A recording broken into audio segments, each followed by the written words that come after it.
All right. Well, welcome back to Amazon e-commerce news, and I am your host today, Danon. I'm founder of Ecom Triage. With me, I've got Robin, Kevin, and Neil, and each of them have immense. Oh, Kevin!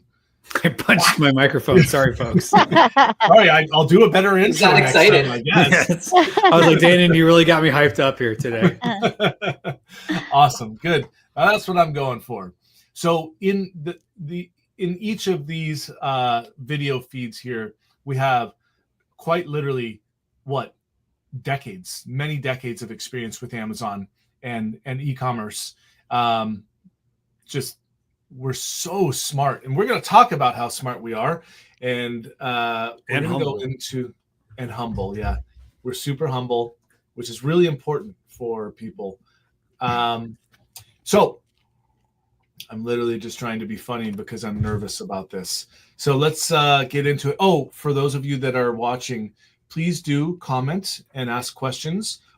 This is live, so we do want to know what you have to think about what we're saying. If you have questions about what we're saying, we want to know that as well. And just feel free to tell us your thoughts. If they're bad thoughts, keep them to yourself. We don't care. All right. So let's go into by the way, also I have very little experience with StreamYard, so I'll be figuring out how to run this as we're doing it. Normally Todd, the owner of Amazon Seller School, is the one that handles this, but let's see. You're doing great. Thank you. I appreciate it. We're off to a good start. Yeah, for sure. Okay, so I'm going to share screen, and we're going to do, there we go. Okay, you guys should be seeing my screen, yes? Okay, good. Looks like it's loading. Yep. Yeah, okay, good. It doesn't look like I'm able to zoom in on it, though. There's other views, like there's like buttons, like just below the screen. There should be like, you can kind of play around with like different. There should be one where like we're kind of in the corner. There we go. You might have to. There's probably just so many of us. Yeah. Okay. You might have to go to the original one. There you go. Yeah, I think that's the better one. Okay, cool. So we're talking. Adobe put this out.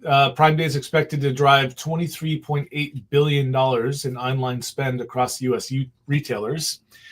So that wouldn't surprise me too much. And I think that Neil and Robin, and probably you as well, Kevin, I'm no expert when it comes to Prime Day stuff. I don't do Prime Day deals. I don't run ads, though I am still a seller. What are your guys' thoughts? We'll start with you, Robin.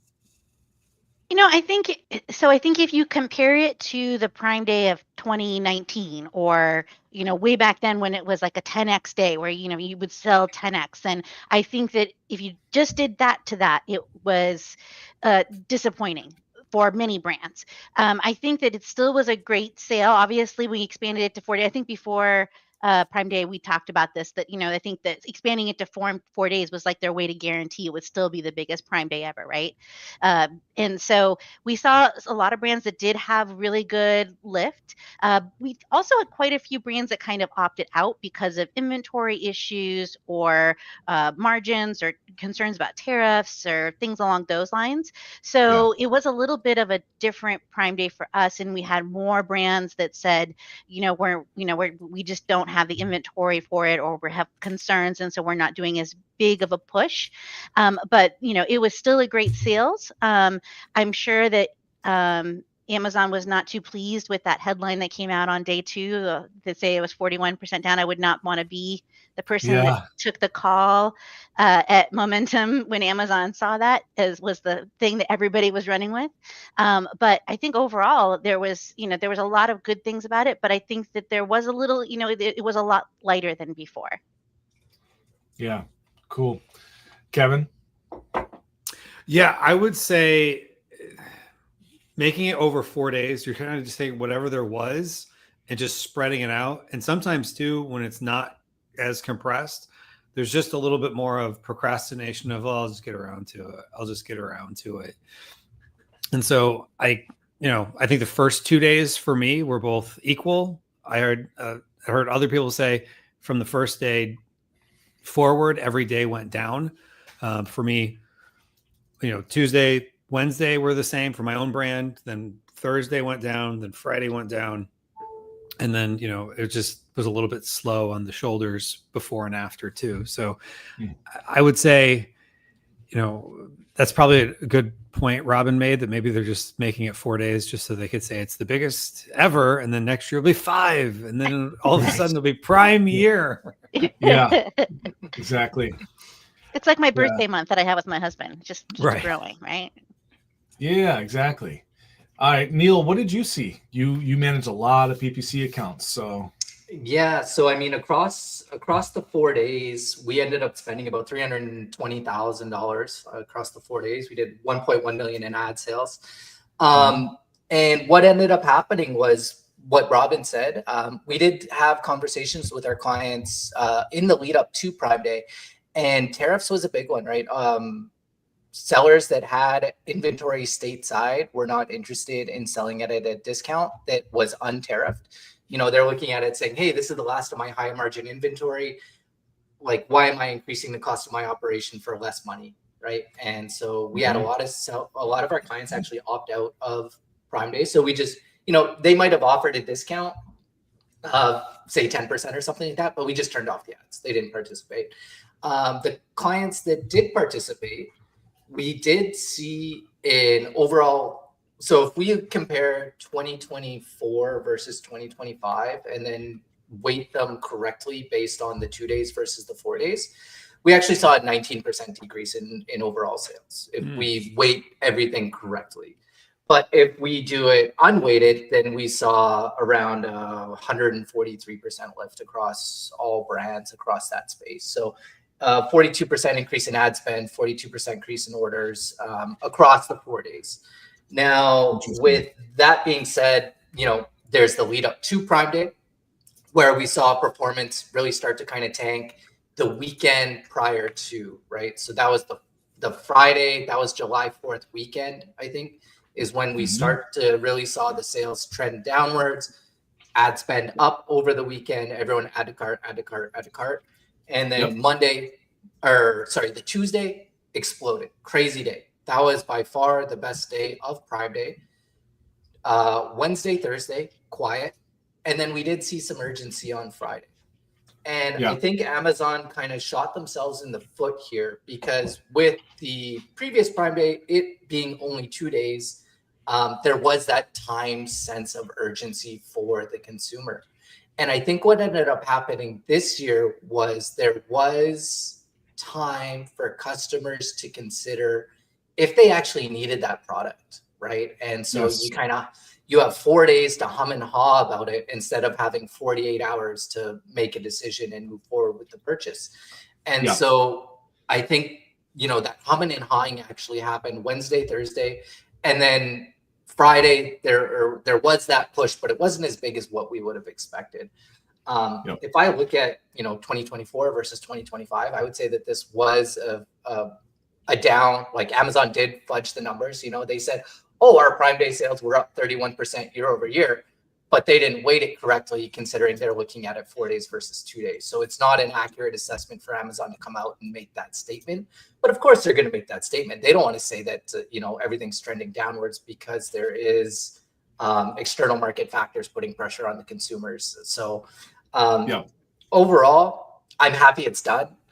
I'm not a fan of Prime Day. I think, when I crunched the numbers and, did clearly a profit margin comparison as well, right? Looking at 7-day blocks over the period of time. And with the decrease in sales prior to Prime Day and then the decrease in sales after Prime Day, it's net zero, right? It's net zero in terms of this is profit. Exactly. I was waiting for you to be done, but you brought it up before. That's exactly what I wanted to ask about, because that would be my guess as to what would happen, especially having double the amount of time for a Prime Day. Lull, high sales velocity, low profit, lull. And factoring in ad spend, right? Increased traffic, increased ad spend. By the time everything shakes out,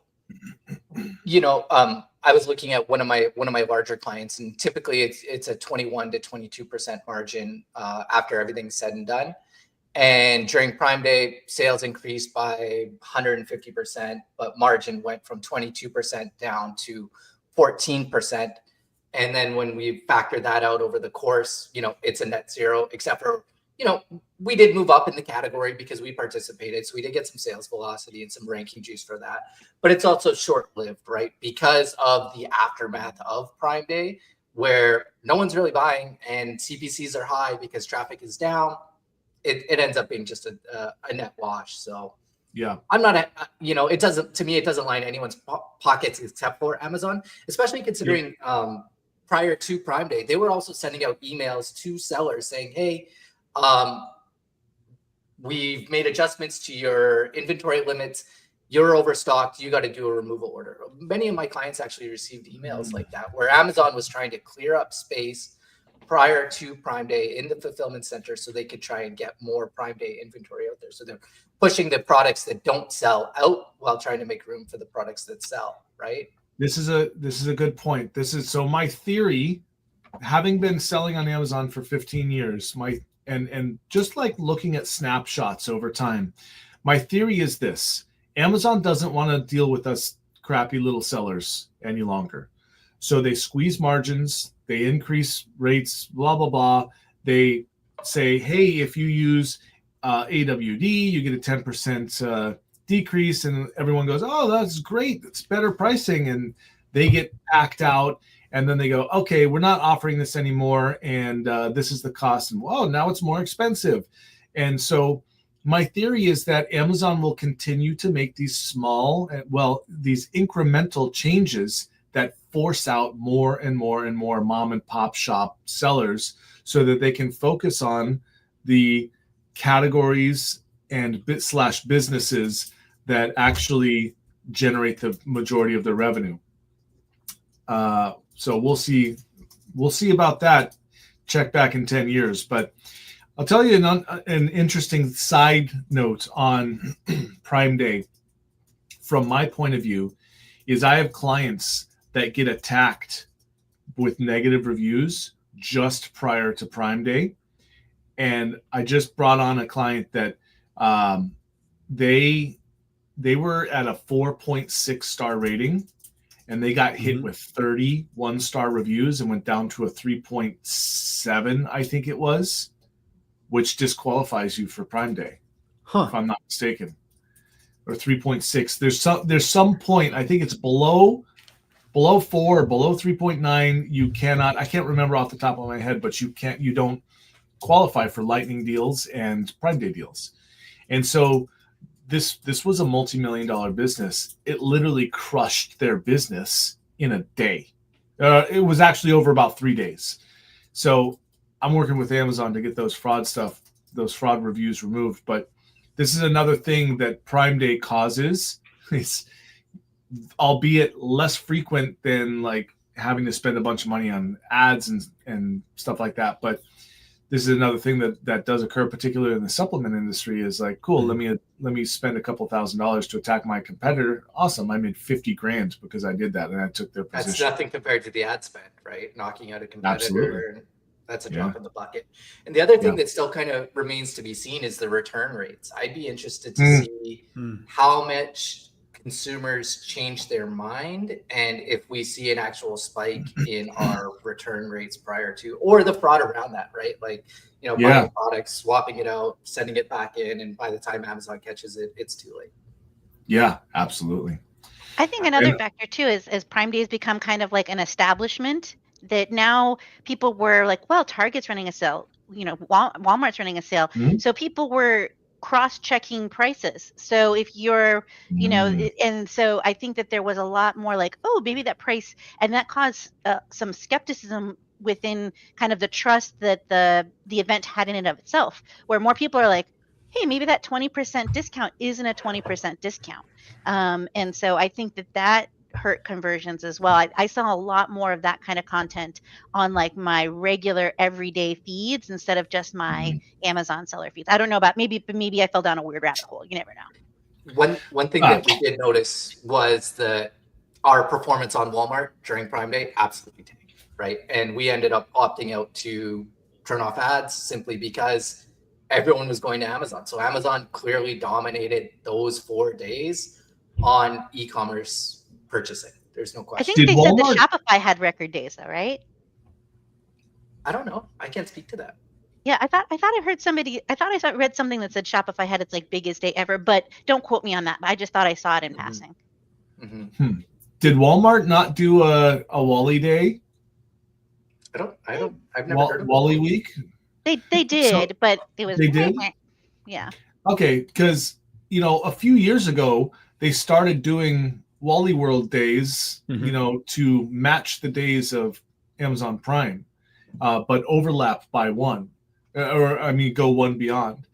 But I didn't see any advertisement for it this time. Maybe it didn't work for them. Maybe they know that they're beat on Prime days. But anyhow, I looked at my sales while we were talking about this. I actually saw a 50% increase before Prime days. And then I went back down to normal sales. So, and I no ads, no Prime Day deals, but I think that the advertising has its own sales velocity, and then you see that dip, that spike, that dip, and then potentially the return rate. All right. One thing that I wanted to say, one more thing. So one thing a lot of sellers don't understand is during these flagpole events or tentpole events, if you do sign up for a Prime deal, you can turn your ads off. And on day one, you will probably still hit your regular everyday sales velocity. Your total sales will be equal with your ads turned off. And if you offer a discount, right? We did see that where a lot of sellers that didn't participate, turned ads off, regular day, even just because of the surge in traffic, right? Yeah. And with these deals, if you're not participating into Prime Day, you really should just turn your advertising off, because Amazon's actively promoting these deals for this event, and they're really focused on showing things that are on deal. And they give them the premium spots, and and so if you are a small seller and you're not participating, it really is in your best interest just to be pausing those ads. 4 days, wait a few days after, and then turn them back on. Yeah. Okay, cool. All right, let's move on to the next topic here. FTC warns Amazon. Oh, let me share my screen once again. We'll just end it that. FTC warns Amazon. Surprise, nothing's going to happen from it. All right. So FTC warns Amazon and Walmart over sellers made in USA claims. The government sent warning letters out to 4 companies that claim their consumer goods are 4 companies. Okay. That are of U.S. origin, reminding them to comply with FTC's Made in USA requirements. The Federal Trade Commission also sent letters to Amazon and Walmart regarding third-party sellers who appeared to be making deceptive Made in USA claims about their products and on those online marketplaces. Robin, I believe you have a bit of expertise in this area, yes? A little bit. I mean, like not compared to a lawyer, but yeah. But so we have brands all the time that, they'll come to us and they'll say made in the USA, and we'll tell us a little bit about, that claim. And they're like, well, we put it in the box in the USA. That's not made in the USA. That's assembled. In fact, Bigelow Tea I think it was like a $2+ million settlement. It was a class action suit because they said they were made in the USA or some version of that. And they got sued, and Bigelow was like, well, the tea bag, not the tea leaves, but the tea bag is made in the US. And the court said, yeah, people aren't buying the bag, they're buying the tea. And so they, you can actually, there is a legal liability there for saying that. There are some pretty stiff fines and ramifications for saying something's made in the USA when it's not. And I believe it has to be like virtually all needs to be here. So it can't be you add to, it's not even like the standard is even higher than, say, like moving things through a country for tariffs. I mean, it can't be you throw 3 stitches in the end at that and say it's made in the USA. Right. So you really, if you're going to say that, you really need to make sure you understand the claims and be able to substantiate that if somebody asks, because even even if there is a lawsuit that comes up, even if you win, that could wipe you out cash flow wise. So yes. It's like an argument with your wife. Even if you win, you lose because you're still sleeping on the couch. Yes. I think Kevin and Neil are like, yes, this is. I don't want to touch that one. I'm not touching that one. But sometimes my wife does tuner. I see designed in California. Now that's Yeah. okay, right? That's totally Yeah, exactly. compliant. I sweep through a lot of listings and check out what other sellers are doing, and there is a lot of leaning into that USA company. I don't know. Now that I'm thinking about it, I don't know if it's actually they're claiming the made in USA, but there is definitely that America First movement that's going on and within America, right? And so sellers are trying to draw attention to that somehow. And Yeah. I see lots of American flags on the listing, and just because there's an American flag there doesn't mean that it's I would say that's not a claim, right? That's just Right. You can just throw an American flag on there and call it good. It'd be American business, or it could just Yeah. be America. I'd probably put that under the flag, America. And And, there is some. Oh, go ahead. Go ahead. Okay. So one of the things I was thinking of is just like, there's the small business badge. Amazon should just have an authenticated Made in America badge, right? Where it's like you go through a process. I you agree. Say, yeah, submit your documentation, and then anything that There isn't is. that is there There's something. Yeah. I recall seeing something. Yeah. Amazon Made in America badge. Keep talking. I'm going to look for this. Yeah. I'm almost certain I've seen this as a. I don't think badge. I've ever seen it.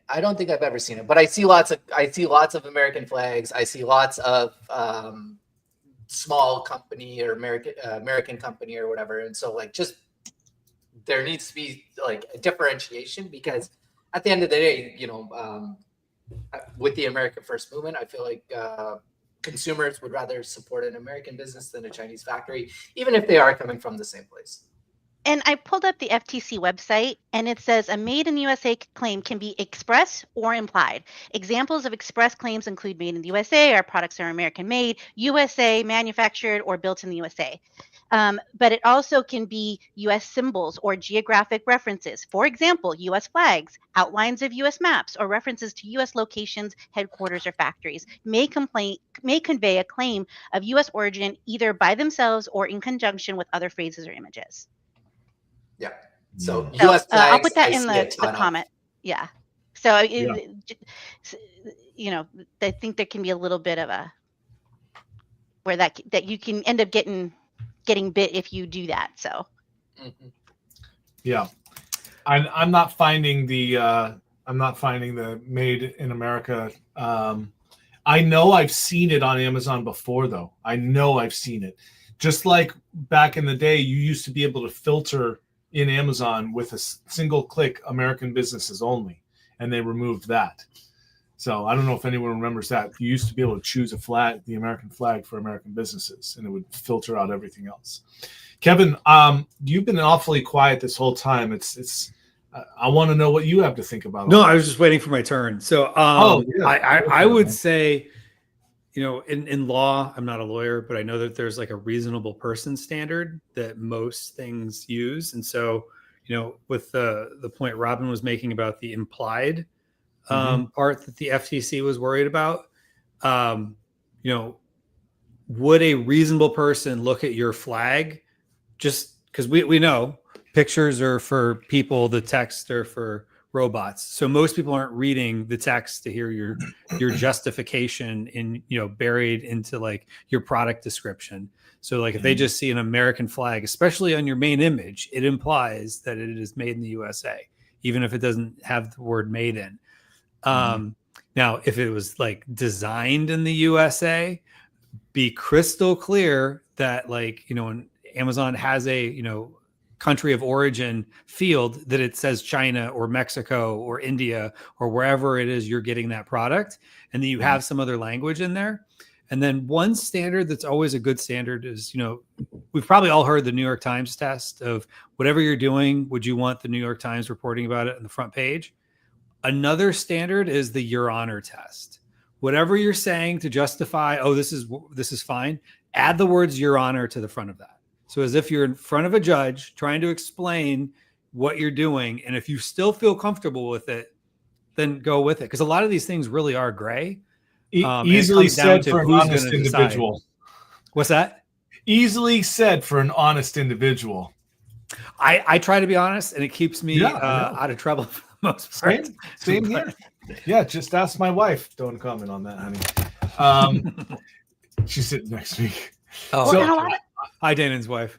The team says hi. No, I'm. We were just talking about. He's saying like, if you can't be in front of a judge and honestly say whatever you're saying, not be honest, true, and able to be backed up. I was just telling Kevin, I agree with you, but that's easy for an honest individual to say. Like, it's like, I'm going to get a little political. I'm neither here nor there as far as all of you are concerned. Are we going with files here? Guns. Oh, Take away all the guns. Only criminals own guns now. Make guns illegal. Only criminals own guns. Right?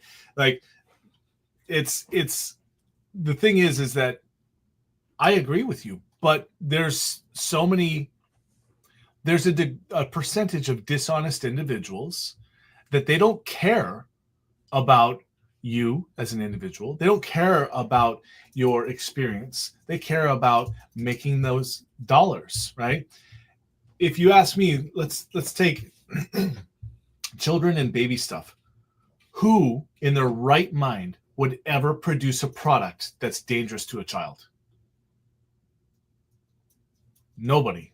But somebody, these manufacturers, they still do it, and because of cost, because of money, right? And yet you put a baby in danger. Like, if I had my way, never mind, we won't get into that. Okay, anyhow. I think you could take that same thing. So, a lot of those brands will be like, oh, I didn't know I needed, to make sure my pajamas were not going to like on fire, like they were made out of kerosene. Like, I didn't know, there's an expectation that if you're going to sell in a category or make a claim, that you've done the research or you've hired somebody to do the research to help make sure that, Yeah. Just add the words, Your Honor, I didn't know. That's still not going to go well for you. Right, exactly. Is that going to go well? And probably not. And so that does not meet the Your Honor test. And you can ask Bigelow Tea about that. Yeah. And Your Honor, the tea bags are made in the USA. With only 4 cases being launched here, it seems like this isn't high on Amazon's list of policing. But I mean, at least they're, saying, hey, we are trying to clean up the platform around here and make sure that we are holding everyone as to a high honor status as possible, right? Yeah. And I would imagine they're going after the most egregious cases first. Yeah. But eventually, like, if they're getting pressure, there's going to be fewer and fewer low-hanging fruit, and they might start going after the ones just have an American flag that are like, we're proud American owned. Maybe that tricks people in or something. I don't know. Yeah, those plots could pull American flags very, very quickly, right? And it's like, if you have an American flag, it's an email, validate your claim, yes or no. You have 48 hours to remove it. Right. Yeah. I mean, what you're going to get is an email from Amazon saying your account is, your ASIN has been suspended until. Or account wide, because that's false claims. That I would say it's probably going to be account, like, you're at risk of suspension, right? Yeah, Section 3, the BSA. Yeah. So, all right, cool. Let's go on to the next subject. I just have to say one thing.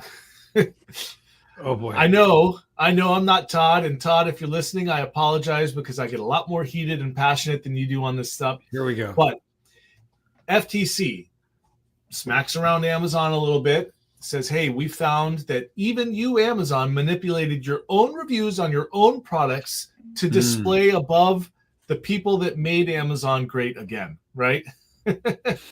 And Amazon goes, we're terribly sorry about that. We'll hide the reviews and make them so that nobody can see them, right? This is I don't see change from Amazon. I just see them, once again, incrementally making changes that actually just prevent people from seeing the information that incriminates them. So taking into account reviews, it used to be public data, right? Anyone could see the reviews. You had 100 reviews, 1,000 reviews, you could see 1,000 reviews and read through them, right? And you could keyword search them and stuff like that. Now you have 1,000 reviews. Well, you only actually are showing 100 of any 1 star, which means that they're hiding the data. It's not viewable. You can't find it anywhere. All that exists, as far as we're concerned, is a link URL that we have no idea what that's associated with unless we find that link URL and then find the product that is based on. So they're hiding data that is responsible for the most important flash reaction on a product, which is your star rating. Nobody can view it. That was the result of the FTC backhanding Amazon. So, these FTC warnings and stuff like that, yeah, they make great news. I don't actually see change from Amazon for the better. I don't see them actually resolving the problem. I see them going, crap, we got caught. Let's make sure we can't get caught by shredding the papers. All right, moving on to the next subject here. So this is a little more in my wheelhouse. And let's share. This is from Isaac Gross. He really knows his stuff. He does a lot of research. He's really very, very good. He says, Amazon releases Custom Analytics, a real business intelligence dashboard. This is not something I've ever expected from Amazon. Me neither. The way this looks way better than most third-party tools. I have to see it myself to see if I agree with that.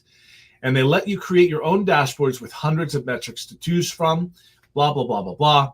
So this is very interesting. Early days Amazon, all they really did was give you Excel spreadsheets. They were basically CSV files, right?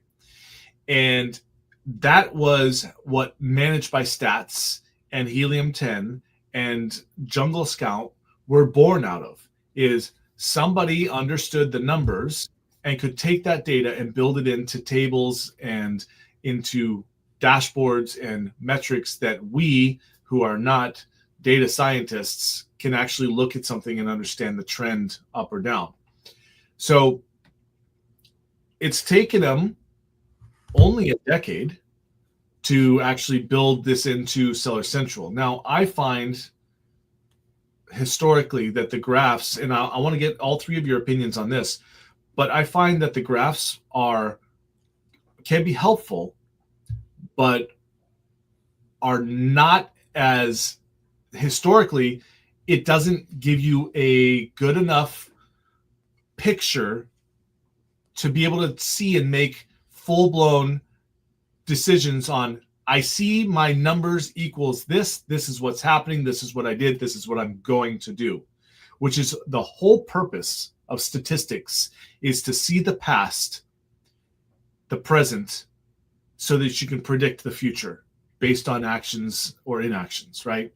So this is really interesting to me because if you can customize these graphs, and I'm hoping you can overlay statistics and stuff like that, you'll be able to see associations. But Kevin, let's start with you and tell me, have you ever used Amazon's metrics for managing your business? And then Yes. Second up to that, do you use a third-party tool to manage business by metrics? Yes. So I use a tool called Gorilla ROI, which pulls a lot of data and you can put it into a Google Sheet so you can create your own. I have not had a chance really to play much with the custom analytics just yet. It is a little bit of overwhelm of, you are able to take more data points. Yeah. The thing I will say, I'll give Amazon credit here, is that a lot of times when you get more data, it feels like it's just so you can spend more money on ads because they give you more money, like certain metrics, like, but are you at top of search? At what percentage? Things like that. I feel like it's just kind of inching people towards spending more money. Whereas this is, at least at first glance, what I've looked at, and again, I haven't played with it all that much, good analytics, which people have been complaining about for years. Like, why doesn't Amazon give us good data? Yes. The one question I do have, and I should probably have known this, but do you have a lot of control over date ranges, or do they have fixed date ranges like they do with search query performance? I've not played with it yet. I saw this post when Isaac put it out.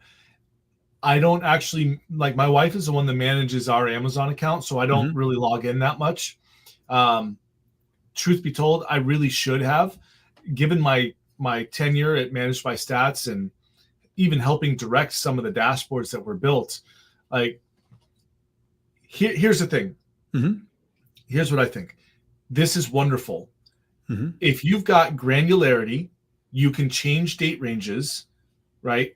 Not only date ranges, but I want to be able to look at, okay, daily, what's my metric for this? Sweet, weekly, monthly, quarterly, yearly. And I want that as a click of the button.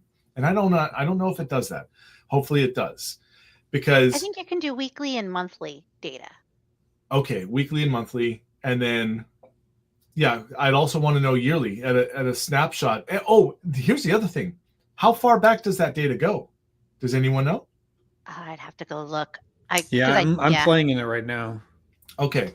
Yeah, I mean, I'm not going to log into my Seller Central on this computer because I look at so many people's accounts and reviews and stuff like that. I just don't want to play with that fire. But hey, honey, could you log into Seller Central, see if you can find the graph section, and then just start playing around with it. And I'll ask you what you found so far. There should be custom graphs now. Okay. But I don't know the link to it. What do you want? Well, I want to know, can you look at how far can you look? Can you do daily, weekly, monthly, quarterly, yearly? And Today, yesterday, week to date, month to date, year to date, which is all they've been doing that for years. Yeah, and custom. And custom. But you can't change it from daily. Okay. Thank you, love. I'm just curious if like the custom, you can only go back like 30 or 60 days with like a lot of reports you can, or can you say, I want to look at, Black Friday of 2022. Yes. See, that's exactly my question, because via the SP API, you can only go back, if I remember correctly, 2 years. Oh, right. That's correct. And that's correct. Okay. Yeah. So 2 years of data. Great. This year, well, 2 years of data is not a trend for me. It's not a yearly trend. It's either you're up or down from the one before, but it doesn't tell me my business health, right? In Managed by Stats, I've got data all the way back to 2010. And I can filter on yearly, and I can see, is my business uptrending or downtrending? Now, is that because Managed by Stats was housing this data that it pulled over time, or is the API go back further? No, the API goes back 2 years. They would have a data warehouse. Yeah. So all my data is stored because I started with Amazon on their beta. I mean, I started with Managed by Stats on their beta, right? And downloaded all that data. At that time, they didn't. Back then, they didn't prevent you from getting all the years past because it was through MWS and not the existing SP API. So I have my entire business history on Managed by Stats. If I lose Managed by Stats, I lose everything except for the last 2 years. So, being a 15-year Amazon seller, it just doesn't make sense to me that I can only see the last 2 years. It doesn't tell me how I'm doing overall. What'd you find out? Year and a half. You can go back. On Amazon side, storing that much data for that many sellers would be very expensive. Yeah. Say again, Robin. To store that much data for the number of sellers, and that the data that is, so let's say knowing what our Prime Day was in 2015, I don't remember if they started it then, is that really going to help sellers? So there's a point where the data is so old it doesn't actually have any reference on today because the platform has changed. So I think it comes down to a cost point, and where is that cost worth the lift for somebody to be able to see year over year for 1 or 2 years? That provides a lot of insight for sellers. For them to be able to see 5 years back, the number of sellers that would be able to get clear, actionable insights is a lot smaller, I think. Yeah, you're probably right about that. And quite frankly, most sellers even started. They started 5 years ago. So, 2 years does make a lot more sense. For me as a business on over a 15-year period, like I used different strategies for customer and product acquisition. And so I'd be able to tell, hey, do I need to go back to this strategy or that? You're absolutely right, Robin. There's less used for that old data than there is for later data. And by the way, you can only go back 2 years. Jade just checked. You can go back 2 years on the custom stuff. So it's exactly what you get from the SP API, which is exactly what everybody gets through their existing statistic systems. The question is, will you be able to build your own dashboards? If Amazon starts building alerts out of this stuff, that's exactly where I was going to go with it. Like the dashboard. So like as a, reputable agency, we have built out all these dashboards already. We have all of this already.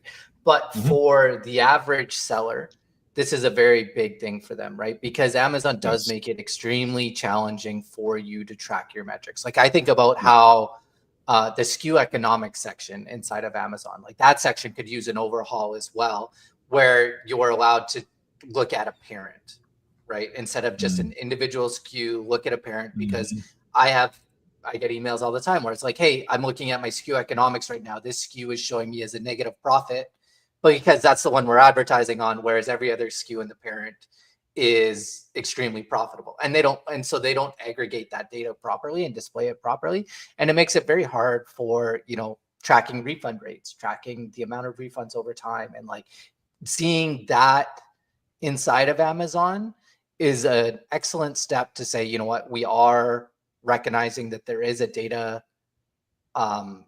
production or data access issue, and we're moving probably one step closer to Amazon actually displaying tacos inside of the advertising console, right? That would be, or even in the business reports. Like if I see that, oh my God, I'm going to be jumping for joy, because I probably spend more time calculating tacos, even if we already do have it automated. But like when we think about attribution from the different ad types and how their Amazon calculates it, it gets to be very messy. But if Amazon starts giving us direct attribution for everything, then it makes it quite a bit easier, because that ad spend has to go somewhere, and sponsored brands is the hardest to attribute. I think they have all this data. Like, I think it goes do. back to when you started in 2010 or whatever. Like, I think it's all there. It's just I think it's more of a resources of pulling the data. Somebody's muted. And so I think it's just, it probably takes a lot of resources to pull that data out, which is why, like for example, like in sponsored or in campaign manager, you can go lifetime and look at your campaign history. You can go year to date, but if you said, what was it over Prime Day last year, you can't. And so that's 3 months. Right. Because you can only go back, 3 months with granularity. So I just, if anyone from Amazon is watching, I know it probably is takes resources. If somebody said, I want to pull 10 years of data, and that probably might crash, not one individual seller, but it'd probably be a lot of strain on the system. But at least let us maybe have a rolling period of time of maybe 2 years or a year or 6 months or something for some of these data points to be able to pull custom reports. Yeah. That would Wouldn't be it nice. be 7 years for tax purposes anyways, right? Like it should be. Yeah, good point. I mean, the tax, your 1099s in there for, I think I've got all my 1099s. Yeah, your 1099s stay in there long enough. Yeah. But you can't verify that data. I mean, there's this company called Amazon that owns this system called AWS. And, but I don't know, maybe the servers are too expensive for them to give us that data. Right. It's not like they had any overage in space that they decided to sell off. Exactly. But like thinking through those mega enterprise level brands, like if they were to request 2 years worth of data, like that is an enormous amount of data to try and go through, right? Like if your catalog has 10,000 SKUs and each SKU spends $1,000 a month, that exponentially just becomes an unsurmountable amount of data to produce for 10 years back, right? It's just like I was thinking that exactly. I have a client that's got over 10,000 SKUs, and they've been with us for about 7 years, and so just the amount of data that we've generated for that little small company is a significant amount of data. Right. And that's just one company, right? Like if you think about like the major brands like Dyson or Anchor or some of those big mega brands that are moving millions and millions of units a year, it's crazy. The flip side to that is, how much did those big brands spend in referral fees how much they spend on FBA fees, Account inventory fees. fees, sponsored ads, long-term Amazon storage reps. fees, Amazon Exactly. reps. Why else would Amazon make the data disappear? They have it. If Right. even in cold storage and you had to request it later, they've Oh yeah, got if the the data. FTC asked for it, they'd get it. Oh yeah, yeah. It's all put together and it's all saved. I don't think Guaranteed, Robin. I don't think it's nefarious. I think it's a resources thing. And honestly, if agree. Amazon could have that data available, or they could use that resource to work on, I don't know, making seller support case escalations better, or putting tacos in the reporting. I would rather have them do that. So of the things that we can pick on Amazon for, I don't know if this is the number one thing on my list. No, it's just another thing on a long list. Yeah. It's good to have That's the way dreams, to though. phrase it. It's good to Yeah. have dreams. Yeah. Tacos Yeah. in our business reporting. Oh my All God. we Yeah. want is tacos. I mean, look, I'm not saying that they're nefariously hiding the data. I'm just saying I've been in this business a long time. I see these types of activities over and over and over and over again in different sectors of Amazon. Right. I, as a business owner, am incapable of accessing my data for which I paid Amazon to be there to do business, right? I cannot access that data. You could However- have if you had been downloading it as you went Right, which and I stored it did. yourself. Yeah. Yes, which I have, right? I of the people that I know that work on the back ends of Amazon, they all have been generous and wanting to support sellers. And, Yes. like, they don't have time to be like, "Whoa," like some of them really do have awesome mustaches, and those mustaches definitely could be part of a supervillain thing. But even one of the ones with the really cool mustaches, like, I don't see them being like, "Whoa, I No, want to hold their data," literally you know? every individual I've met at Amazon has been awesome. Mhm. It's not that.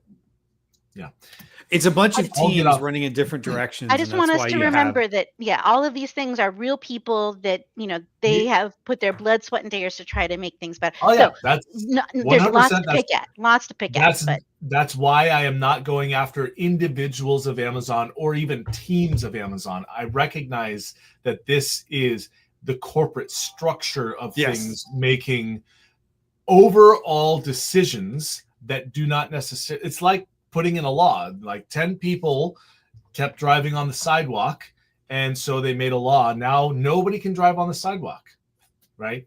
That's a bad example. That is beneficial, but let's say it wasn't, right? All right, Robin, I'll stop jabbing at you here. I on one side, I agree with you. On the other side, I'm so salty about the way I've been treated by Amazon as a business. I've got a lot of wounds from that, However, you're I have a absolutely great right. trauma therapist I can refer you to. So Is it Marketplace Blueprint? That's a necessity No, in this yeah. industry. All right, cool. Let's get on our last topic of the day. It's all about AI. Let me share my screen. And so this is an interesting one for me because it says AI search is expanding the funnel, not replacing it. I agree with that. And there's a section down here called the new full funnel playbook. So basically, awareness, search, video, and display still drive reach, but messaging needs to be tailored for early stage exploration. It's always been that way. Consideration and conversion. AI platforms are emerging as high intent environments. People are asking for recommendations, comparisons, and plans. We need to meet them there with content built for action. It's also always been that way, right? So people are using, and I do the same thing, using AI to find, well, okay, what are the top rated products in this category, right? You just used Google before that, but now Google is filled with bestat.com, right? And it's just these articles that are written with affiliate links so that they can make money based on referrals. So you get social proof. So we went from SEO and websites that suggest products to social proof. And now you have 14.8 billion influencers that get a free product and do a video. Then we're now in the next stage. This is my opinion, folks. We're in the next stage where it's AI, which can access gargantuan amounts of data and hopefully get real responses based on that data and give real suggestions. So what I'm seeing here is that we're actually shortcutting the search to find brands that you think would be a fit for what you're looking for. And so that's how I've personally used it. And I want to know how have you guys used AI have you used AI to search for products, and what's been your method and your net result? I'll go first if you guys don't mind. So I use AI all the time. I use AI for shopping regularly. I say, hey, I recently bought a bicycle. I said, I'm 5'6". I want to do this, this, and this. What are some bicycles that I should move to the top of my list for consideration? Bang, bang, bang. Rattled all three out why I should be doing that, right? Or why I should be looking at those specific bikes. And it made me, cut through a lot of the noise and be like, okay, yeah, you know what? Yes. This makes sense.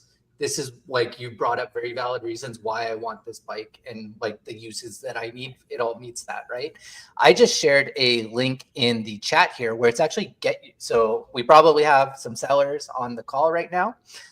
Get your products registered with ChatGPT. So there is a link here where you can register with OpenAI and you can start to get your product showing up on the OpenAI registry. So OpenAI GPT is starting to move towards sponsored products and advertising there. So this is one where, we can be at the front of the curve and help GPT understand your products and get them recognized in their database. So it could potentially help make these recommendations, right? Because when I was searching for this bicycle, guess what? Only large brands showed up, right? Only the large, very well-known brands showed up. And there may have been some other bikes that fit my needs maybe a little bit better, but because they weren't registered with GPT, they didn't come up in the top of first search funnel. I didn't end up going to like any blogs. I relied solely on GPT to make recommendations. This is ChatGPT or Rufus? This is GPT, ChatGPT. So this is they're already starting to expand. And so this is a, kind of tip of the iceberg where consumers are starting to use AI to help make them better purchasing decisions, right? And narrowing it in. And so it's happening on Amazon and it's also happening off of Amazon. And that's what we were talking about now, is just like the awareness stage. So getting your products registered for awareness with GPT, getting in early might be like getting in early with Amazon. I don't know. Yeah. Well, I did see something a few months back saying that OpenAI was doing some kind of deal with Shopify. So I don't know if it's a full integration or what, but it makes perfect sense to me for them to do that, because if you go into the Shopify network, you have everything you need for D2C brands. So that would make a lot of sense. I don't know if that deal's happened yet, but cool. So Neil, I'll take it one step further. I will actually ask for GPT to locate me a video on YouTube having to do with the subject matter that I've asked about. And so that is something that I've used to vet what GPT is coming back to me with, because the answers with GPT are only as good as the data that it goes and seeks out. And we know that there's a whole bunch of fluff on the internet, right? And so I use, like, some people use TikTok for social proof. I use YouTube. I have used YouTube for many years. I am a YouTube influencer for the off-road space and have done product videos for the off-road space and product placement and stuff like that. I use organic videos, kind of like what I create, organic videos, to go, oh, what was that in that video, right? And then from there, I'll go on a product search and then search for reviews on different brands. And you can use GPT for that as well. So I've historically used GPT to, exactly like you have, funnel it down to where should I start?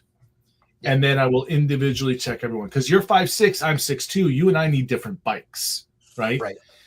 And I'm also 250 pounds. You got I a need couple bike on me. tires. Yeah, I might have a couple of pounds on you. You might be able to wear me as a fat suit. Don't recommend it. But we have to have different bikes, and then of course there's the different styles: mountain bikes, road bikes, Hybrids. beach bikes, hybrid bikes, full electric bikes. I use it to shortcut. Kevin, have you ever used it to purchase products? Not direct purchase of a product, but I have Right. used it, like for example, on Mother's Day. We used it to come up with ideas to put into like a basket for my wife.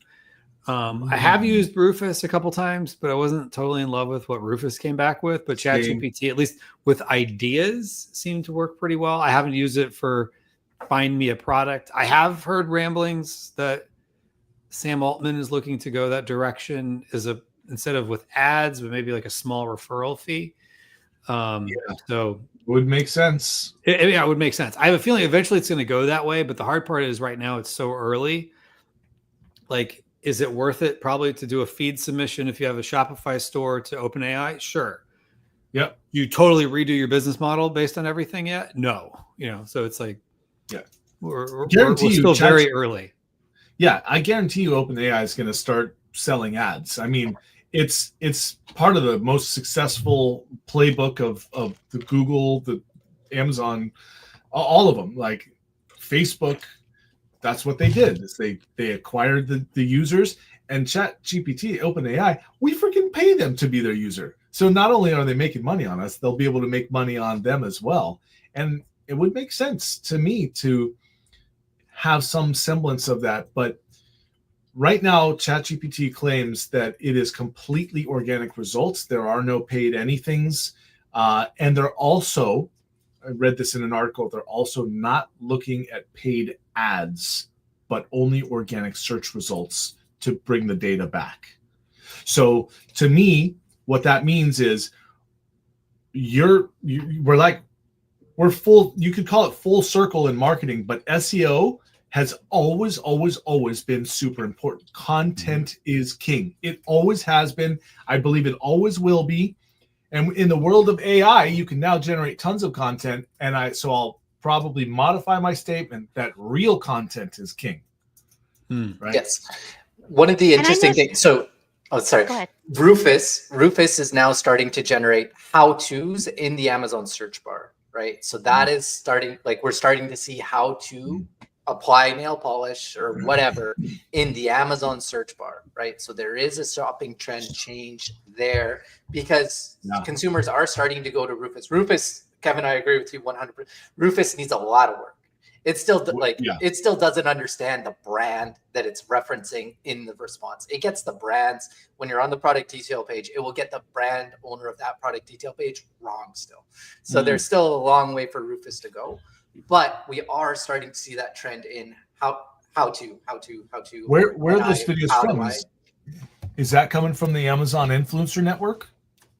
No, it's where do those videos come from? the search. It's just LLM. No, it's just the LLM. So can I bring so when I'm talking with SMBs, one of the conversation is, like, let's go international, let's do this, let's do that. And sometimes it's really important to focus in on what's going to yield the best fruit. So one of the things that we've talked, so I personally don't think Rufus is there. I agree with you. I haven't been impressed. I think that we as marketers can sometimes have a skewed version of reality because the people that are in marketing are much more AI forward in general. So that doesn't mean that, if you have a product that is geared towards 60-year-olds, probably not need to focus too much on AI right now. Maybe it's going to depend on how much research for like a mountain bike, a very technical mountain bike. Yes, I think that it might be much more worth the lift than say, a spatula. People aren't researching which is the best spatula, right? So I think it depends on you your don't know age. my wife. It depends on the age. It depends on the amount of research that goes into your product. And it depends on really the avatar of your client. And, so I will occasionally go to my normal friends and say, tell me, have you, and they'll be like, what's a Rufus? And I was like, this little thing. They're like, oh, I just thought that was they don't even see that it's there. Right. Yeah. We discussed this before, Robin. I think we all agree. Nobody really knows who Doofus is except for us. Well, and Yeah. I know some really brilliant SEOs, that are already looking at how can they influence AI. Some are a little bit more black hat, some are a little bit more white hat. Like Ryan Jones is amazing. If you're not following him, he's brilliant. There's so many great people that are really starting to better understand these LLMs, how the tokens work, how to influence them. So, I mean, there's a lot of really great people to follow. And I think that one other thing we need to think about is the level of trust that somebody would have with AI. I think that for a lot of people, the hallucinations make it so they feel like they need to verify that information afterwards. So you're also going to want to look at the level of skepticism. The other thing is you want to think about prejudice against AI. So, for example, my daughter she is an emerging artist, right? She loves to paint, and for her, any company that uses AI heavily is a company that she does not want to purchase from, because from her perspective, AI is taking the work of artists, right? So there are certain segments of the population that if you go really AI heavy, you can actually alienate your primary audience. So I think it's important to really think through who you're trying to sell to, where they're at, and how they feel before you go really heavy in any of these directions. Yeah, I'm going to make an overarching statement that I hopefully don't ever have to revise. But if you want, my opinion is this. Sure, there's always going to be hacks. There's always going to be tricks. There's always going to be blah, blah, blah, black hat, do this, blah, blah, blah. All right, that'll always exist. That'll always change. It's always going to be the new trend. And Amazon sellers are always very interested in this. No matter what, though, it always comes back to knowing your customer, having the data on your listing that they want to know about your product, and having a really well-built listing. If you want to optimize, this is my opinion, I'm not an AI expert, but if you want to optimize for Rufus, you want to optimize for ChatGPT, find out what questions your customers are asking and have an FAQ with that in there, and make sure that it's on a web page, whether it's Amazon or Shopify or WooCommerce or whatever. Make sure it's on a web page that can be crawled by the bots. Try to get that question exactly what is being asked, or very close to what is being asked by your ICP, right? That is going to give you the best chance of getting recommended, I think, by AI, is if, once again, you are the most relevant to the questions or data being requested by the user. This is the new version of SEO. That's all there is to it. It's just shortcutting the search engines and referencing the search engines for you and giving you a succinct response to what you're asking for, but you still need that data there and accessible. That's my opinion. And Rand Fishkin and Mike King are really two great people to watch. I was at a presentation from Rand Fishkin at SMX Munich, and he really broke down the percentage of searches that are happening on traditional engines versus ChatGPT and other other LLMs. And right now, still a lot more searches are happening on those traditional search engines. One thing that I think is good to remember is that sometimes people forget about Bing. If you're interested in looking at advertising for Bing, Nava Hopkins is a great person. A lot of people forget about that channel, but with the number of people using Edge, there's a lot more traffic there than you might think. Cool. Well, thank you all for coming in. I appreciate you being here. On behalf of Todd Welch and the Amazon Seller School, he thanks you. And anyone that's watching, yes. Anybody that's watching, we will be here next week on Friday, 1:00 EST once again. All right, everyone. Have a good day. Thanks, Neil, Kevin, Robin. See you guys next week. Bye. Thanks. Bye-bye. See you. Bye. Now, how do I stop the live stream? Upper right-hand corner. Oh, there it is. Yeah. End.